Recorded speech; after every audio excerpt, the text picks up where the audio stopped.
So Life Sleep Journey here again. I'm up here on top of my RV roof, and I was cleaning it because I'm getting ready to seal it with some new roof sealing. And when I was doing that, I ended up, let me flip this thing back around. So I ended up noticing it was cracked before I cracked it more, and then I hit it with my cleaning brush a few times, and I ended up just cracking the whole thing that this was setting on around. And now I have to fix this. When you got an old rig, it's just something all the time and gives you weekend projects.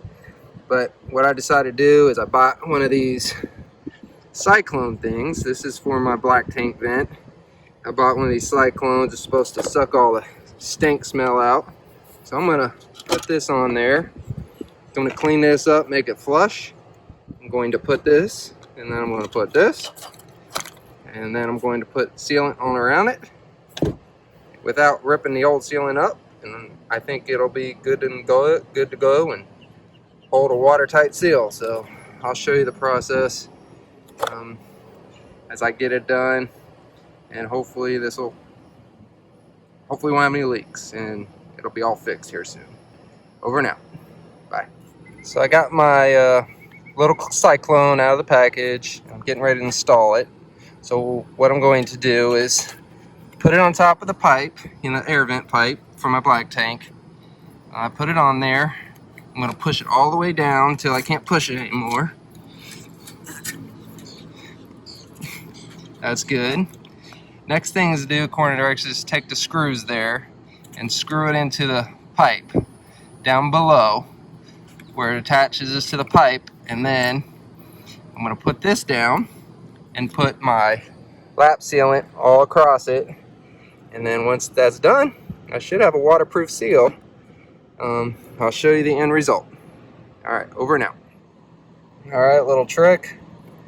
You should start your screw before you try to do it over here. I dropped 2 screws down there and I can't get them. That's okay, I think 1 screw is enough anyways. So I got that screw there, I got it started. Now I'm going to put it on, then screw it to the black type. You can see I have it on. Free spinning. Lift this up. You can see the screw there. And now I'm going to put this back on, and then we'll put lap sealant all around it. Just a ton of it. Make sure it's nice and sealed. And here what the final product looks like. You can see it's spinning. It's very secure. You can see the sealant there just jiggling. It's already drying up. I didn't really touch it. I just let it, self-levels and levels out, and it'll seal up. I feel pretty confident I'm not going to get any water inside. Probably have a nice, better smelling camper hopefully with this thing. That's what it's supposed to do. That's it. That's how you install a Cyclone. Later. It's been a couple hours since I put the Cyclone in and put that liquid sealant down, the automatic levelizer sealant, and you can see it. The creases are all gone from when I originally showed you, and it's gonna do a nice watertight seal there. I'm feeling pretty good about it. Just wanted to show you guys that. Bye. We also painted over the lap sealant with Flex Seal when we refinished the roof. It's now almost a month later, and it has held really well. We had 3 major rainstorms with no leaks. The smell has also been a lot better in regards to the black tank stink not coming into the camper. If you found this video helpful, we would love it if you would give it a big thumbs up and click subscribe. Enjoy the journey!